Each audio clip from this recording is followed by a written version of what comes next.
Udah sesuai aplikasi Mbak? Oh iya, udah. Kasih ya, Mas. Sama-sama Mbak. Mbak, helm saya Mbak. Jangan dibawa kabur Mbak, jangan dijual Mbak. Saya baru beli Mbak, mana bayar DP lagi Mbak. Saya baru beli, bayar DP Mbak. Oh iya, aduh. Maaf banget ya, Mas. Saya orangnya pelupa. Ya makasih ya Mbak, emang ini sih Mbak, helm saya suka dibawa kabur sama penumpang sih Mbak. Makanya ini saya baru beli helm baru sih Mbak. Oh iya, maaf banget ya, Mas. Makasih ya, Mas. Ya sama-sama Mbak.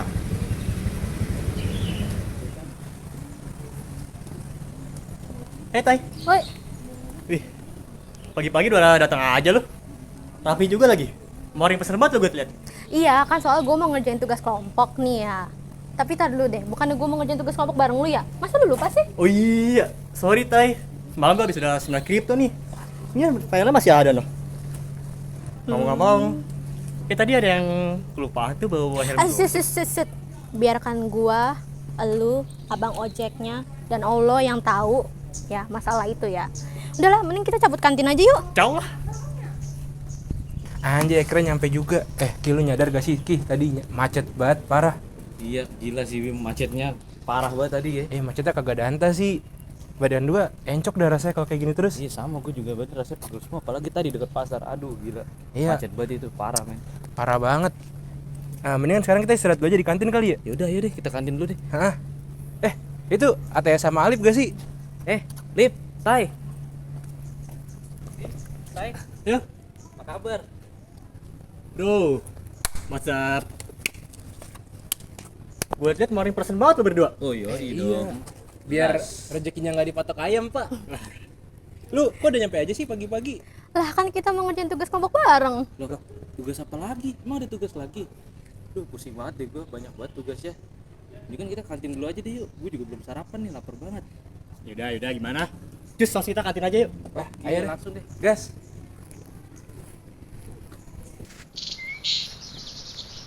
Guys, kalian ngerasa gak sih kelas barusan tuh asik banget dah. Diskusinya nih padat banget, otak gue sampai panas deh. Sumpah seru banget sih tadi, pembahasannya cukup komprehensif ya menurut gue. Apalagi terkait Laut Cina Selatan, dan kita diajarin sama dosen favorit kita alias Budiani. Parah. Stel. Bisa aja lu jadi penjilat lu Stel. Tapi yang bener sih, gue juga setuju banget sama lu berdua ya. Biasanya tuh gue kalau misalnya diajar sama dosen lain nih, atau mungkin di mata kuliah lain tuh, biasanya tuh gue sukanya ini apa namanya tuh kayak ngantuk atau mungkin nggak bersemangat. Tapi kalau diajar sama Budiani itu, gue kayak bersemangat banget gitu, gue kayak on fire terus gitu. Tapi gue jadi penasaran sih sama kelanjutan cerita dari Laut Cina Selatan. Kira-kira ntar kelanjutannya apakah endingnya bakal good ending, atau mungkin bad ending, atau mungkin ntar bakal plot twist. Bener-bener, gue juga penasaran tuh kayak kasusnya tuh complicated banget gitu gak sih? Jadi gue penasaran endingnya tuh bakal kayak gimana. Kayak bakal seru deh kalau dibahas sama teman-teman yang lain. Pada kemana ya mereka? Ide bagus sih Dev, apa kita bahas aja ya sama teman-teman? Tapi bau-baunya sih lagi pada di kantin ya semuanya. Apa mau kita samperin aja? Kebetulan batuk, gue udah lapar banget, perut gue udah keloncongan nih dari tadi.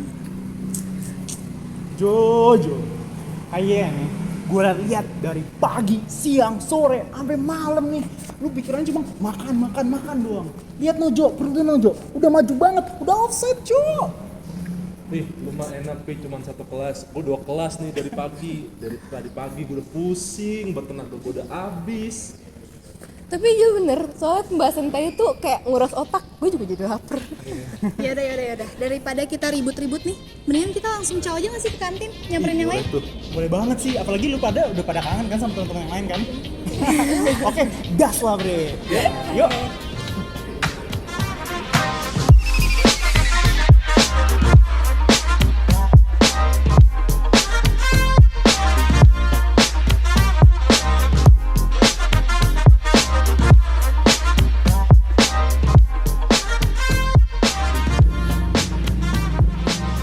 Lah, Ki, udah buka makanan aja lu.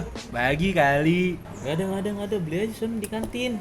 Kenapa kalau beli di sini mahal? Mending minta lu aja ya. Yaudah.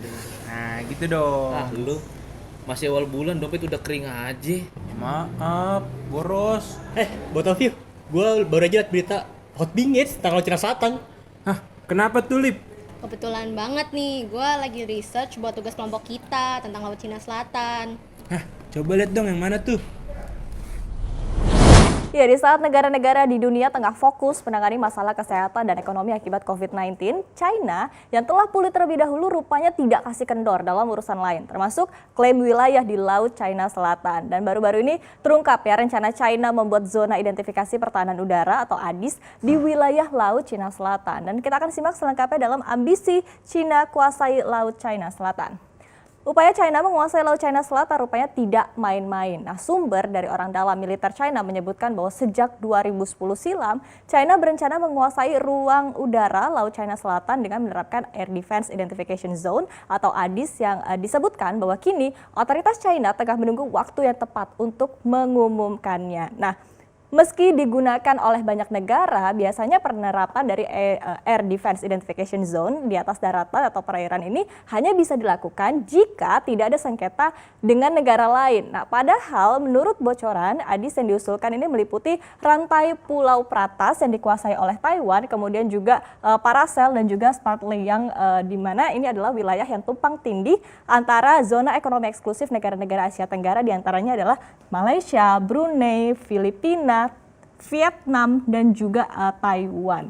Ini adalah dengan klaim dari Nine Dash Line China begitu. Nah, persoalannya jika ADIS ini diterapkan, maka semua pesawat sipil yang melintas ini harus mengidentifikasikan diri dan juga mengumumkan lokasi mereka pada otoritas China. Ini juga menjadi masalah begitu ya, karena rupanya ADIS ini belum didefinisikan atau diatur oleh perjanjian atau badan internasional manapun. Nah, bayangkan, ini tentu membuat negara-negara yang bersinggungan ini merasa kecolongan begitu ya. Kemudian kita akan lihat di slide berikutnya.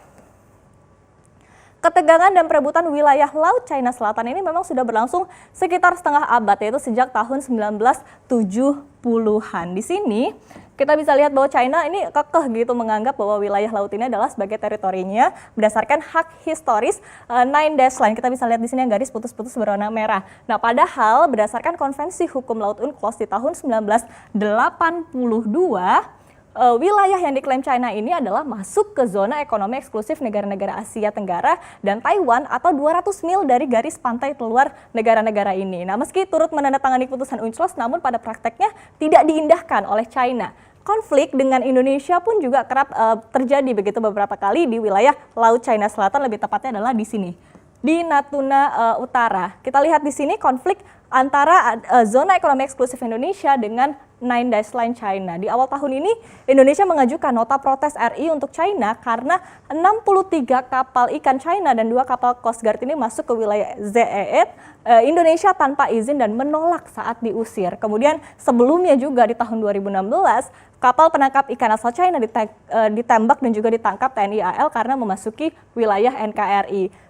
Di negara lain, kapal nelayan asal China pun juga kerap masuk ke teritori negara Asia Tenggara lainnya tanpa izin. Di tahun 2019, kapal China menabrak dan menenggelamkan kapal Filipina di wilayah zona ekonomi eksklusif Filipina. Kemudian di Vietnam, kapal survei minyak milik China juga menghabiskan waktu berbulan-bulan di teritori Vietnam. Nah, alasan yang digunakan China pun sama begitu ya, masih berada di wilayah Nine Dash Line mereka. Nah, kemudian dalam beberapa tahun terakhir China pun juga semakin agresif menegaskan kepemilikannya atas wilayah ini. China telah membangun pulau begitu ya. Ini adalah pulau-pulau buatan di wilayah Kepulauan Paracel dan juga Spratly, di wilayah yang diperebutkan antar China, Filipina, Vietnam, Taiwan, dan membangun pelabuhan instalasi militer dan juga landasan udara di kepulauan ini. Nah, aksi China tidak hanya menyulut amarah negara-negara yang berebut kawasan ini, tapi juga Amerika Serikat. Kemudian kita akan lihat di slide berikutnya, tidak dapat dipungkiri, Laut China Selatan merupakan salah satu perairan penting di dunia, dan CNBC International juga menyebutkan bahwa nilai perdagangan yang melintasi wilayah ini mencapai 5,3 triliun per tahunnya atau hampir sepertiga dari seluruh perdagangan maritim global. Dan tidak hanya sebagai jalur perdagangan yang strategis, wilayah Laut China Selatan juga memiliki sumber daya alam yang melimpah. Di wilayah ini dipercaya memiliki potensi cadangan minyak bumi hingga 11 miliar barel dan 190 triliun kaki kubik gas alam. Wilayah ini juga menyumbang hampir 10% dari kebutuhan ikan global. Dan kemudian kita bisa lihat di sini bisa dibaca bahwa ini adalah kekuatan begitu ya antara China lawan Indonesia. Begitu bisa kita lihat di sini adalah anggaran pertahanan, kemudian juga jumlah tentara, kemudian ini juga ada jumlah pesawat militer dan juga unit aset angkatan laut jika nanti Indonesia terpaksa ini melawan China. Jadi menurut Hai kalian hai hai hai hai hai hai hai. Lagi pada ngapain sih di sini? Kayak seru banget nih. Oh iya, kita belum tosan. Tos dulu, tos asik. Lagi pada ngapain? Ngapain? Ini siapa sih datang-datang? Alay banget dah. Bukan temen gue. Ini loh, Pi. Kita baru aja nemuin berita hot bingit tentang Laut Cina Selatan. loh. Kok kebetulan banget? Gue tadi sama yang lain juga lagi ngomongin itu. Lah iya kebetulan banget ya. Jadi menurut lo pada gimana nih tentang Nandesana Cina? Jujur li, I kontra sih, Cuk. Kalau gue personally ya, gue tuh lebih ke pro. Gimana nih? Ada yang sependapat gak sih sama gue?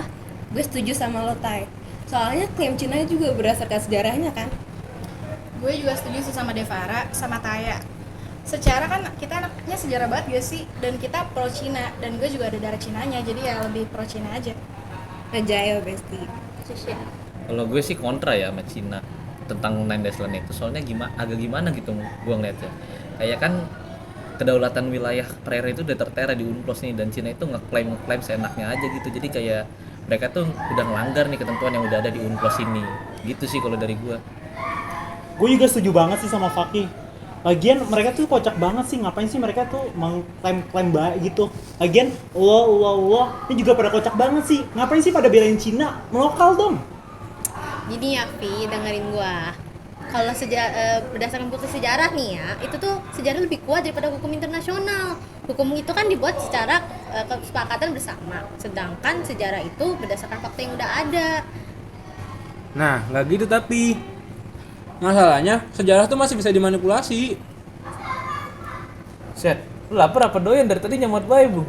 Maaf, lapar. Tahu nih Bimo, makan dulu makanya yang benar, baru ngomong geremet. Bentar. Ini kok jadi pada emosian ya? Nih gini deh, mending lu pada semua makan dulu, meminum, baru abis ini kita debat yang benar, pakai argumen yang valid sama sumber yang jelas. Jadi debatnya juga jelas. Gue setuju sih sama Jo, karena ini gue ngeliat-liat argumennya udah makin kemana-mana ya. Dan mending kita research dulu, baru kita ketemuan di tempat biasa. Gimana? Deal? Deal. Deal. Oke, deal.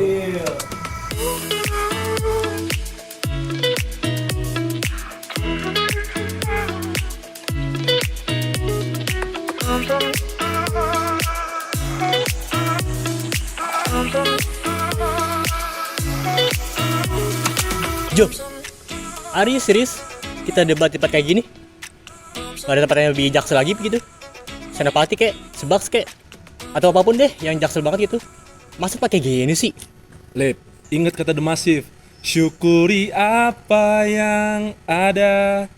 Lagian tempat lain udah pada dipakai buat organisasi, buat kerja kelompok, jadi yang ada ini doang. Tapi ya Jo, ini kita beneran nih, duduknya posisinya kayak gini banget nih. Hah? Kayak gini nih, kayak gini. Ini kayak kita kayak mau IELTS tahu, tapi mana ya karena IELTS-nya? Tuh, Cornelius tuh batuk-batuk. Mari kita rehat sejenak. Gimana, udah mirip belum sama Cornelius? Rehat. Ayolah kita debat aja biar kena KI banget. Aduh, kalau debat kayaknya gue salah masuk circle nggak sih? Gue jadi ketahuan banget sih jadi HI gadungannya. Without any further ado, let's get to the topic guys. Langsung aja kita debat ini LCS. Gas, debat sekarang juga. Gas. Oke guys, biar debatnya lancar, kita bagi tempat duduknya ya.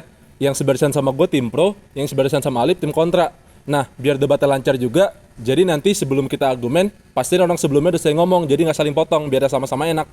Oke, gue buka aja kali ya debatnya karena tadi udah pada research. Secara yang kita tahu, dasar tuntutan Cina kan gak jauh-jauh dari yang namanya latar belakang historisnya.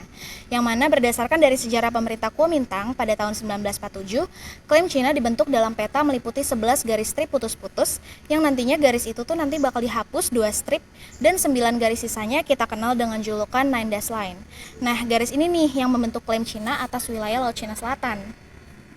Nah, tapi nih ya, berdasarkan apa yang gue catat, peta 9 garis putus-putus atau Nine Dash Line yang menyiratkan klaim hak historis ini tidak punya dasar hukum internasional yang sama saja dengan melanggar UNCLOS 1982. Masalahnya, klaim yang dilakukan oleh Cina atas perairan tersebut juga tumpang tindih dengan sejumlah negara yang ada di Asia Tenggara, kayak Filipina, Vietnam, Malaysia dan Brunei Darussalam. Nah, Cina kan merupakan bagian dari UNCLOS. Harusnya tuh dia menghormati dan ikut mengimplementasikan UNCLOS, bukan malah pakai dasar sejarahnya. Bentar. Lo pada skip pelajaran sejarah apa gimana sih?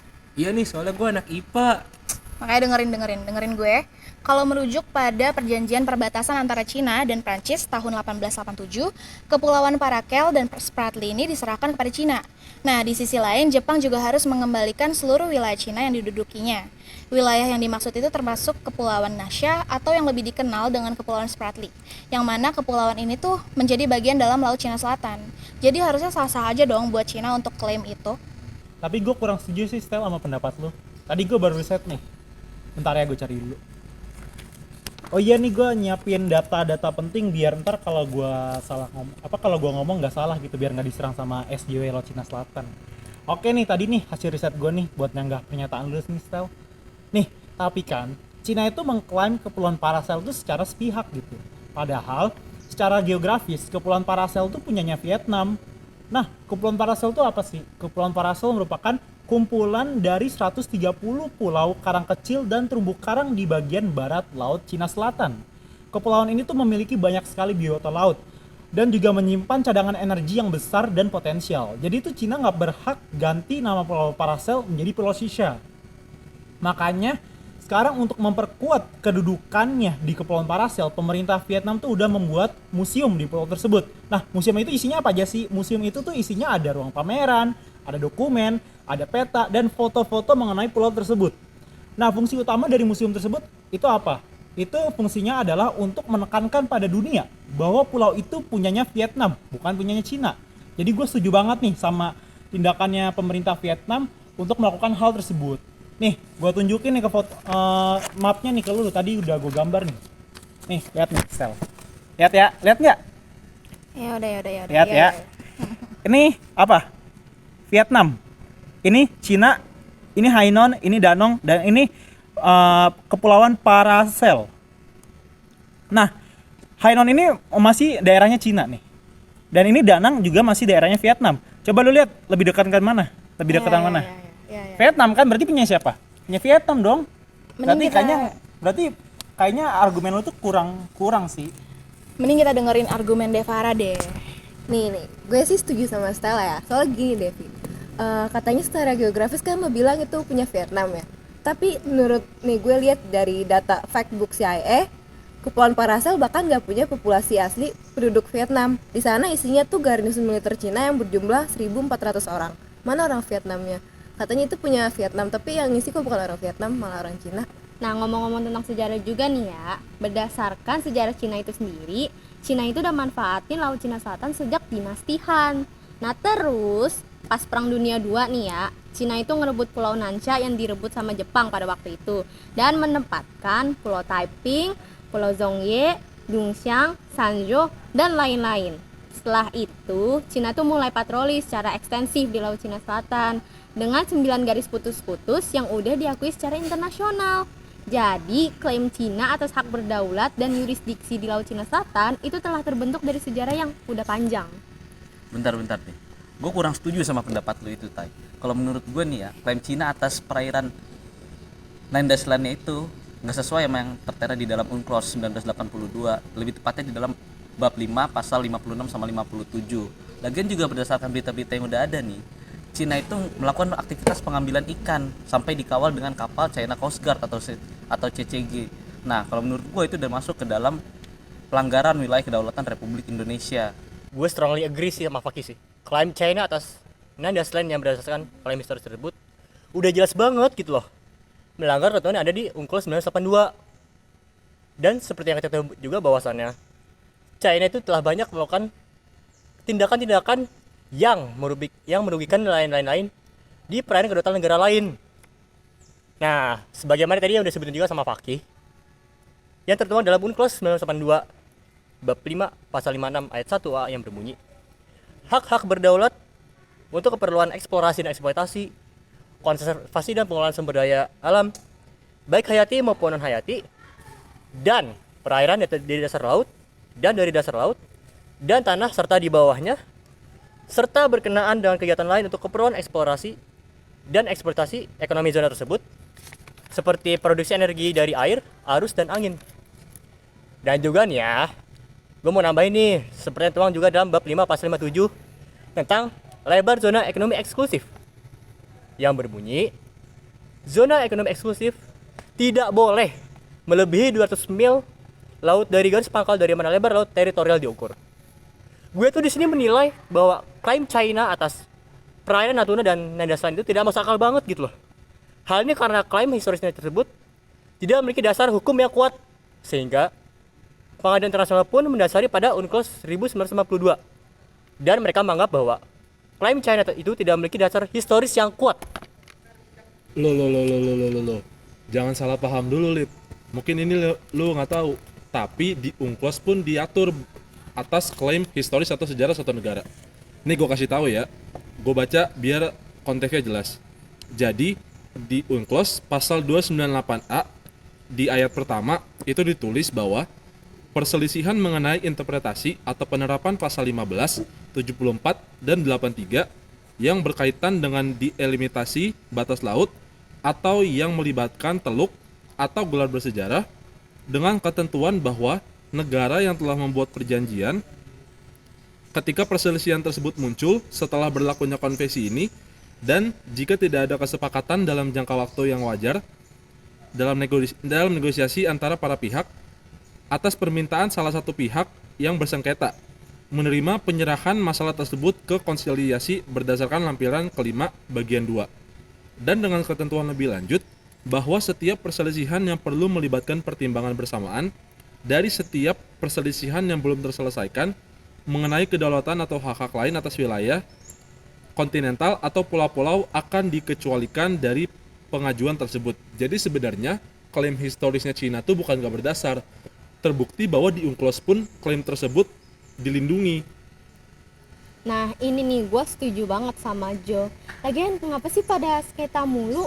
Udah tahu nih Cina tuh udah menyampaikan 9 garis putus-putus ini tuh ke PBB, tapi masih aja tuh diributin sama Vietnam, Malaysia, Filipina, Indonesia. Kan jadi nggak kelar-kelar. Tapi gue kurang setuju sama lo sih, Tai. Gue punya pendapat nih perihal tadi tentang tanggapan lu ya, tentang pendapat lu. Tadi gue juga baru riset juga nih. Oke, mungkin ini bisa jadi sanggahan ya buat pendapat lu ya, Tai ya. Sebenarnya nih, Tai, klaim teritorial Cina atas laut Cina Selatan di kawasan perairan yang negaranya lo sebutin tadi tuh, kayak ada Vietnam, Filipina, Indonesia, itu udah ditolak sama Pengadilan Arbitrase PBB di Den Haag tahun 2016. Alasan utama Pengadilan Arbitrase PBB menolak gagasan Cina itu karena tidak ada dasar hukum atas penguasaan maritim di kawasan yang mereka klaim tersebut. Bahkan di tahun 2013, Filipina sampai menuduh Cina melanggar Konvensi Hukum Laut PBB atau yang biasa disebut sebagai UNCLOS dengan berbagai tindakan agresif di Scarborough Shoal. Dan di tahun 2021, Cina melanggar keputusan arbitrase internasional soal zona ekonomi eksklusif atau ZEE di Filipina. Nah, bentuk pelanggarannya itu adalah dengan masuknya kapal nelayan ke kawasan tersebut secara ilegal. Presiden Filipina pada saat itu yaitu Rodrigo Duterte sampai mengancam Cina.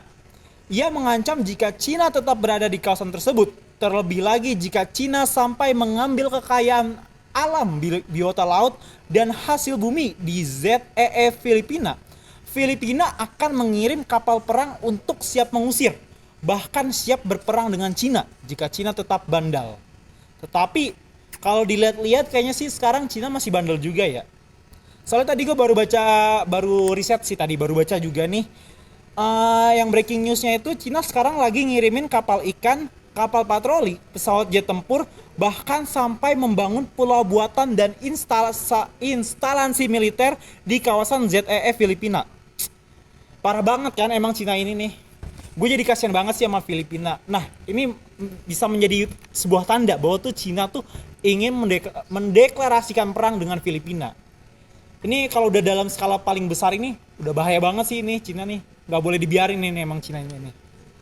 Nivi, satu hal yang perlu lo tahu, Cina ngirim kapal induknya ke Laut Cina Selatan itu karena Cina merespon Amerika yang lebih dulu ngirim USS Reagan milik Amerika ke Laut Cina Selatan. Jadi sebenarnya kalau dipikir-pikir bukan Cina yang nyari masalah, tapi mereka-mereka aja yang nyari masalah sama Cina. Nah, sebentar. Gue mau nyiapin pendapat lagi nih tadi. Selain tadi keberatan dari Presiden Filipina yang diuji sama Raffi, ada juga nih dari Vietnam yang mana mereka juga mengajukan tuntutannya untuk Spratly Island atau Pulau Spratly yang selama ini jadi rebutan. Setelah Perang Dunia Kedua, Vietnam tuh mulai menggunakan dasar tuntutannya dengan merujuk pada Perjanjian Perdamaian San Francisco tahun 1951. Vietnam yang pada waktu itu hadir dan menandatangani perjanjian ini telah menegaskan tuntutannya atas Kepulauan Spratly seperti yang dinyatakan oleh PM Republik Vietnam pada saat itu, yaitu Tran Van Hu, yang menyatakan bahwa Vietnam menegaskan hak Vietnam atas Kepulauan Spratly dan Paracel yang sudah menjadi milik Vietnam. Nah, baru pada tahun 1956, Vietnam kembali memasukkan Kepulauan Spratly ke dalam Provinsi Phuoc Tuy dengan suatu dekret tanggal pada 22 Oktober 1956. Nah, gini nih. Kalian nih yang gak setuju sama UNCLOS, tahu nggak sih kalau Indonesia sendiri tercatat beberapa kali telah mengirim nota diplomasi atau nota protes ke Cina di tahun 2016, 2019, dan 2020 akibat adanya pelanggaran kegiatan IUU atau Illegal Unreported and Unregulated Fishing oleh kapal nelayan dan pelanggaran kedaulatan oleh CCG di perairan Natuna. Tidak hanya mengirim nota protes, Indonesia juga menerapkan strategi keberatan dengan mengirimkan nota diplomasi ke PBB terkait klaim Tiongkok atas Laut Cina Selatan. Indonesia juga menolak klaim Nine Dash Line dari Tiongkok karena tidak memiliki dasar hukum internasional. Nah, karena UNCLOS adalah satu-satunya hukum laut yang ada, entah Cina masih di dalamnya atau tidak, harusnya ia tetap menghormati hukum tersebut. Kalau kayak gini kan, dia malah memicu konflik baru dengan Cina sebagai musuhnya. Gitu loh. Ya, itulah klaim Barat saat ini. Setiap kali pulau-pulau di daerah itu dikembalikan ke Cina sejak pertama kali pasca Perang Dunia II, seluruh dunia setuju dengan itu. Plus ketika kalian menggunakan kata hukum, pastiin dulu udah ada konstitusi atau buku hukum yang menentangnya yang udah ditandatangani oleh negara-negara yang terlibat. Terus sampai sekarang juga Barat tuh pakai UNCLOS buat ngeklaim kalau Cina tuh ngelanggar hukum untuk memerintah tanpa kedua belah pihak hadir dan memerintah di yurisdiksi. Lagian Cina juga nggak masuk UNCLOS, terus buat apa Cina ngikutin UNCLOS? UNCLOS juga akal-akalan Amerika Serikat. Jadi bocil-bocil konspirasi udah mulai bermunculan nih. Lagian kan UNCLOS itu bukan cuma akal-akalan Barat kayak yang lo bilang, Dev. Lagi pula Cina juga udah pernah nih masuk dan juga meratifikasi UNCLOS pada tanggal 15 Mei 1996. Jadi itu bukan cuma akal-akalan Barat, emang Cinanya aja yang cuek kayak si dia. Dah debat mulu lu pada, nggak capek apa kagak haus? Minum dulu ngape? Bener sih, Bim, gue juga haus banget nih. Lagi pula lapar juga gue. Kalian pada lapar juga kan? Lapar kan? Tapi apapun makanannya, minumannya tetap teh botol sosro. Wah, boleh banget tuh, Vi. Apalagi minumnya dingin gitu. Tapi gue maunya McFlurry. Guys, kayaknya kita harus sering gak sih diskusi kayak gini? Like twice a week or twice a month maybe? Gue setuju sih sama Alip. Kita gabut-gabut gini tapi tetap bermanfaat. Terus belajar tuh juga serasa jadi lebih asik gitu. Gak sia-sia ya gue masuk HIUPN. Bener-bener gue yang biasanya kayak HI Gauduan sekarang jadi kayak anak HI banget gitu deh.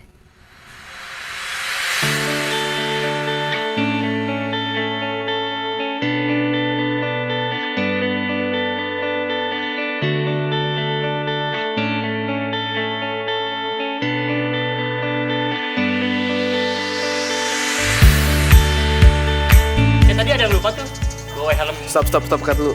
Kalian jangan jauh-jauhan kayak musuhan ya. Diskusinya padat banget dah. Raffi aja pilihannya 5 kali tadi gue hitung-hitung. Jojo, gua pik Gua pikir sih